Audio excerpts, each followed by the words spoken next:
तो मूवी के स्टार्ट होते ही हम देखते हैं कि क्रिएचर्स और इंसानों के बीच वॉर चल रहा है और उन क्रिएचर्स की एक क्वीन भी होती है जो कि इंसानों को खत्म करना चाहती थी और इसीलिए वो बहुत तबाही मचा रही थी। और अब इंसानों का बादशाह यानी किंग उस रानी से लड़ना चाहता था, तो अब वो किंग उसी जगह पर जाता है जहाँ पर क्वीन रहती थी और अब वो एक चाल चलता है और क्वीन को ऐसे शो करता है कि वो वहाँ पर हार मानने आया है, लेकिन किंग असल में उस क्वीन को मारने आया था। किंग के पास एक ऐसी तलवार थी जिसे सिर्फ वो खुद या उसका चुना हुआ इंसान ही उठा सकता था और यही ऐसी चीज थी जिससे उस रानी को मारा जा सकता था। और अब मूवी में प्रेजेंट सीन दिखाया जाता है जहाँ पर हम हेलबॉय को देखते और वो अपने एक दोस्त के तलाश में होता है जो कि वैम्पायर्स पर रिसर्च करते हुए खो गया था। और अब बहुत मेहनत के बाद हेलबॉय उसे ढूंढ लेता है, लेकिन उसे पता चलता है कि वो खुद भी अब वैम्पायर बन चुका है और उसकी वजह से लोगों की जान खतरे में है। और अब हेलबॉय को लोगों को बचाने के लिए अपने दोस्त को मारना पड़ता है। और अब कुछ दिन गुजर जाते और हेलबॉय को उसके फादर अपने आप बुला लेते।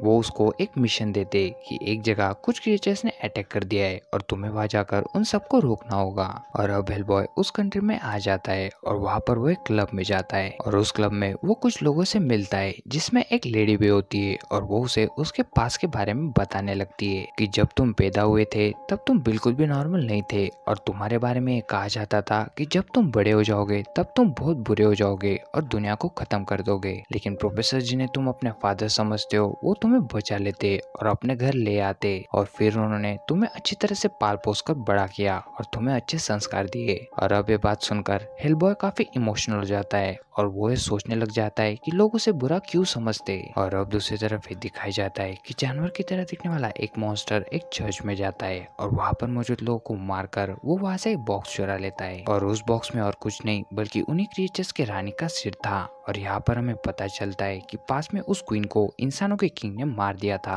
और उस रानी के बॉडी पार्ट्स के टुकड़े कर कर उन्हें वो अलग अलग जगहों पर छुपा देता है, लेकिन अभी भी वो रानी जिंदा होती है। और अब हेलबॉय जिस क्लब में आया था वो सब लोग और हेलबॉय जंगल में जाते और वो ऐसा दिखावा करते कि जैसे ये सब लोग उन्हीं तीन क्रीचर्स को मारने आए हो, लेकिन असल में इन क्लब वालों का प्लान हेलबॉय को यहाँ लाकर मारने का था। और अब इनका लीडर हेलबॉय से कहता है कि हम कभी भी अपना मुल्क तुम्हारे हवाले नहीं करेंगे और वो हेलबॉय को धोखा देते हुए पीछे से हेलबॉय के अंदर नीजा दे मारते और इससे हेलबॉय काफी जख्मी हो जाता है। और तभी वहाँ पर वो तीनों मॉन्स्टर्स भी आ जाते और उन क्लब मेंबर्स को मार देते। और अब हेलबॉय भी उठ खड़ा होता है और उनसे पूरी ताकत से फाइट करने लगता है और वो उन तीन मॉन्स्टर को मारने में कामयाब हो जाता है, लेकिन अब हेलबॉय भी काफी जख्मी होता है और वो वहीं पर ही बेहोश हो जाता है। और अब हमें दिखाया जाता है कि बेशक उस किंग ने उस क्वीन को मार दिया था, लेकिन वो मॉन्स्टर क्वीन के सारे बॉडी पार्ट्स को इकट्ठा कर लेता है और उसे पूरा का पूरा ठीक कर देता है। और अब दूसरी तरफ हेलबॉय होश में आ जाता है और तब वो खुद को एक घर में पाता है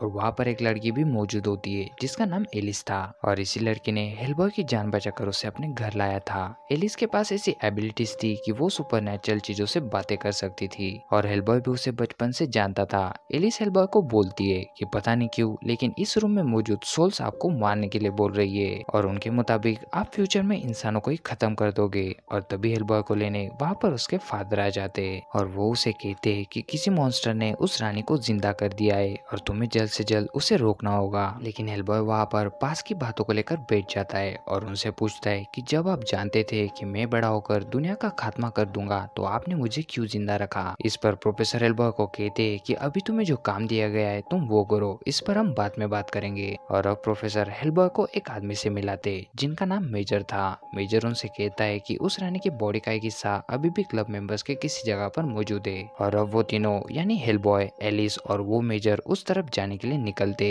और जब वो वहाँ पर पहुँचते तब वो देखते कि उस मॉन्स्टर ने वहाँ पर मौजूद सभी को मार दिया था, इवन उस लेडी को भी मार दिया था जिसने हेलबॉय को उसके पास के बारे में सब कुछ बताया था। एलिस उनको बताती है कि इस लेडी की सोल अभी भी यहाँ पर मौजूद है और अब एलिस उस लेडी से बात करने की कोशिश करती है और तभी उस लेडी की सोल एलिस के मुंह से बाहर आती है। वो हेलबॉय से कहती है कि मॉन्स्टर्स की वो क्वीन अब वापस आ चुकी है और वो किसी किंग के तलाश में है ताकि वो और भी ताकतवर बन सके, लेकिन तुम्हें उसे रोकना होगा। और एक एक कर वो वहाँ से गायब हो जाती है और तभी वहाँ पर उन्हें कुछ मूवमेंट्स फील होती है और जब वो वहाँ जाकर चेक करते तब वहाँ पर वही बड़ा सा मॉन्स्टर होता है जो कि उसी क्वीन के बॉडी का आखिरी हिस्सा लेने आया था। और अब हेलबॉय उसे मारने के लिए उसके पीछे जाता है, लेकिन तभी अचानक वो मॉन्स्टर वहाँ से भागने में कामयाब हो जाता है और अब हेलबॉय उन्हें पास की एक बात बताता है कि जब एलिस बहुत छोटी थी तब विचेस ने उसे चुरा लिया था और उसकी जगह इस मॉन्स्टर को वहां पर रख दिया था और तब हेलबॉय इस मॉन्स्टर को वहां से भगाकर वापस एलिस को वहां पर लाया था और इसी बात का उस मॉन्स्टर को आज तक गुस्सा था और इसीलिए वो हेलबॉय को मारना चाहता है। और अब हम देखते हैं कि मॉन्स्टर्स के क्वीन ने एक रिचुअल करके अपने सारे बॉडी पार्ट्स एक साथ जोड़ लिए थे, लेकिन अभी भी वो बहुत वीक होती है। और अब दूसरी तरफ हम हेलबॉय और एलिस को देखते हैं जो प्रोफेसर से मिलने के लिए जाते हैं और प्रोफेसर उस क्वीन पर रिसर्च कर रहे होते हैं क्योंकि वो उसे जल्द से जल्द मारना चाहते थे। लेकिन हेलबॉय प्रोफेसर से कहता है कि फादर आपको इतनी जल्दी किस बात की है, क्योंकि उसे लगता था कि वो क्वीन किसी को भी नुकसान नहीं पहुंचाएगी क्योंकि वो अभी भी वीक है। लेकिन प्रोफेसर ऐसा बिल्कुल भी नहीं सोचते थे और इस बात से उन दोनों के बीच बहस हो जाती है और हेलबॉय वहां से बाहर आ जाता है और अब हेलबॉय लिफ्ट से नीचे जाने लगता है, लेकिन वहां से वो कहीं और ही चला जाता है और वहां पर हेलबॉय की मुलाकात एक विच से होती है। और अब हेलबॉय उस विच से उस क्वीन के बारे में पूछता है तो वो विच कहती है कि मैं तुम्हें एक शर्त पर उसका पता बताऊंगी, लेकिन इसके बदले में मुझे तुम्हारी एक आंख चाहिए। हेलबॉय कहता है कि चलो पहले मुझे बताओ कि वो कहाँ पर है। तो वो बताती है कि जिस जगह पर किंग ने उस क्वीन के टुकड़े किए थे तब उसका बहुत सा खून बह गया था और वहाँ पर एक पेड़ ने वो सारा खून एब्जॉर्ब कर लिया था। तो क्योंकि वो क्वीन वीक है तो वो सबसे पहले उसी जगह पर जाएगी ताकि उस पेड़ से वो सारा खून एब्जॉर्ब कर ले और दोबारा से स्ट्रांग हो जाए। और अब हेलबॉय उस विच को चकमा देकर वापस बाहर आ जाता है और अब वो तीनों यानी हेलबॉय, एलिस और ओमेजर उसी जगह की तरफ जाते और अब वो लोग उस जगह से थोड़ा दूरी उतर जाते, लेकिन वहाँ पर उस क्वीन की आर्मी पहले से मौजूद थी और वो क्रीचर्स की आर्मी उन पर अटैक कर देती है। अब मेजर और एलिस उन क्रीचर्स को रोकने की कोशिश करते हैं और हेलबॉय उस क्वीन की तरफ जाता है ताकि वो उसे उस पेड़ से खून एब्जॉर्ब करने से रोक सके, लेकिन वहाँ पर पहुंचने में हेलबॉय को बहुत देर हो चुकी थी और उस क्वीन ने ऑलरेडी वो सारा खून एब्जॉर्ब कर लिया था और अब वो क्वीन पहले से बहुत ज्यादा पावरफुल बन चुकी थी। और अब हम देखते हैं कि हेलबॉय वहाँ पर आ जाता है और अब क्वीन हेलबॉय से कहती है कि मैं तुम्हें एक और मौका देना चाहती हूँ और मैं जानती थी कि तुम मुझे ढूंढ रहे हो, लेकिन फिर भी मैं तुम्हारी जान बख्शना चाहती हूँ। हम दोनों एक साथ मिल जाते और हम पूरी दुनिया पर राज करेंगे, बस तुम्हें मेरा साथ देना होगा। लेकिन हेलबॉय उसे जवाब देता है कि तुम मुझे खरीद नहीं सकती और वो उसके ऑफर को ठुकरा देता है और इस बात का क्वीन को बहुत गुस्सा आ जाता है और तभी वो एलिस को एक जहरीला तीर मार देती है और इस वजह से एलिस की तबीयत खराब होने लगती है। और अब जाते जाते क्वीन हेलबॉय से कहती है कि मैं वापस जरूर आऊंगी। और अब क्वीन के जाने के बाद वहाँ पर एक विच आती है जो पहले उस क्वीन की दोस्त हुआ करती थी,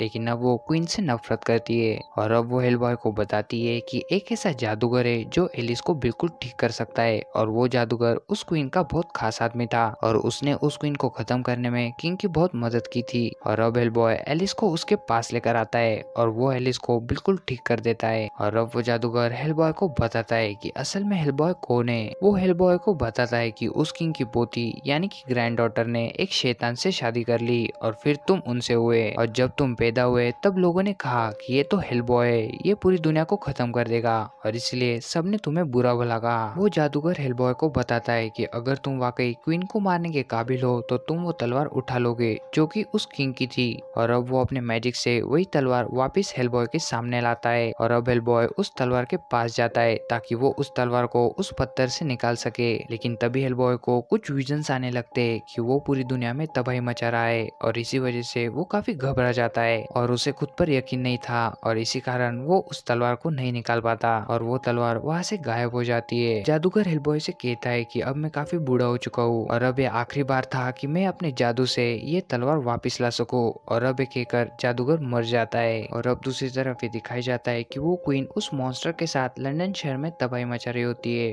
और वो उस जगह पर भी अटैक करती है जहाँ पर प्रोफेसर रिसर्च कर रहे होते हैं और इस बारे में मेजर को एक मैसेज जैसे होता है और अब वो तीनों वहाँ से लंदन शहर की तरफ निकल पड़ते हैं और जब वो वहाँ पर पहुँचते तब वहाँ पर उन्हें बहुत सारी लाशें दिखती है और उन लाशों को देखकर हेलबॉय काफी डर जाता है और उसे लग रहा होता है कि उस क्वीन ने उसके डैड को भी मार दिया होगा, लेकिन एलिस हेलबॉय से कहती है कि परेशान मत हो, प्रोफेसर अभी भी जिंदा है, क्योंकि अगर उन्हें कुछ हुआ होता और वो मर चुके होते तो यहाँ पर मुझे उनकी सोल की आवाज आती और मैं उनसे बात कर पाती। और अब इन्हें खबर मिलती है कि वो क्वीन अब एक चर्च में है और अब वो तीनों उस चर्च की तरफ बढ़ते और वहाँ पर वो मॉन्स्टर ऑलरेडी मौजूद होता है और पता नहीं कैसे, लेकिन अब वो मॉन्स्टर पहले से भी बहुत ज्यादा ताकतवर बन चुका था और अब हेलबॉय और उस मॉन्स्टर के बीच जोरदार फाइट होती है और इसी बीच वो मॉन्स्टर मेजर को बुरी तरह से जख्मी कर देता है और वो हेलबॉय को बहुत मारता है और और फिर हमें दिखाया जाता है कि मॉन्स्टर के जख्मी करने की वजह से उस मेजर में काफी ज्यादा चेंजेस आने लगे थे। उसके शरीर में काफी ज्यादा मात्रा में जहर फैल रहा था और उसे काफी अजीब फील हो रहा था। मेजर को ये बात पता थी कि अगर किसी ने उसे इन्फेक्ट कर दिया तो वो एक खतरनाक वुल्फ में तब्दील हो जाएगा और इसी चीज से बचने के लिए वो एंटीडोट भी ले रहा था, लेकिन आज वो एंटीडोट नहीं ले पाता और अब वो पूरी तरह से इन्फेक्टेड हो जाता है। और अब हम देखते हैं कि वो एक खतरनाक वुल्फ में तब्दील हो जाता है और अब वो दोनों मिलकर उस मॉन्स्टर का मुकाबला करने लगते हैं और उन तीनों में बहुत लड़ाई होती है। और अब वो मॉन्स्टर हेलबॉय को मारने वाला होता है कि तभी वहाँ पर क्वीन आ जाती है और वो उसे ऐसा करने से रोक लेती है और उस मॉन्स्टर को ही खत्म कर देती है। और अब वो क्वीन हेलबॉय को जमीन के अंदर धकेल देती है और वो जगह उसी किंग का कमरा होता है जहाँ पर उसकी वो तलवार भी थी।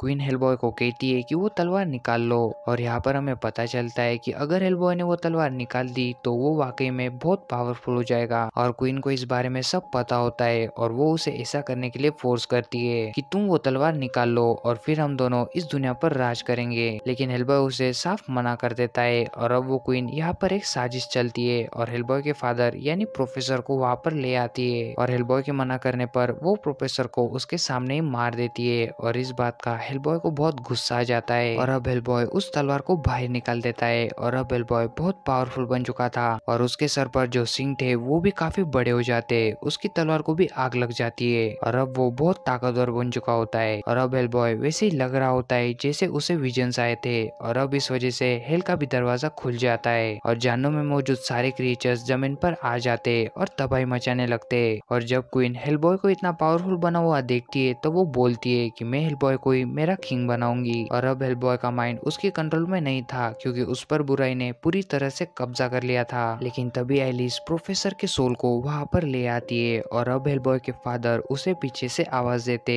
वो उसे कहते कि बेटा ये सब तुम्हारे बस में है, अगर आज तुम चाहो तो तुम दुनिया को बचा भी सकते हो और उसको तबाह भी कर सकते हो। और अब अपने फादर की बातें सुनकर हेलबॉय सोच में पड़ जाता है और एक जोरदार चीख के साथ वो जहन्नुम का दरवाजा खोल देता है और क्वीन का सर धड़ से अलग कर देता है। और अब बाकी के सारे क्रिएचर्स जो जहन्नुम से बाहर आ गए थे वो भी जहन्नुम में चले जाते और अब हेलबॉय जहन्नुम का दरवाजा बंद कर देता है और अंत में हेलबॉय ने दुनिया को तबाह करने की बजाय दुनिया को बचा लिया था। और इसी के साथ ये मूवी ये कहानी यहीं पर खत्म हो जाती है।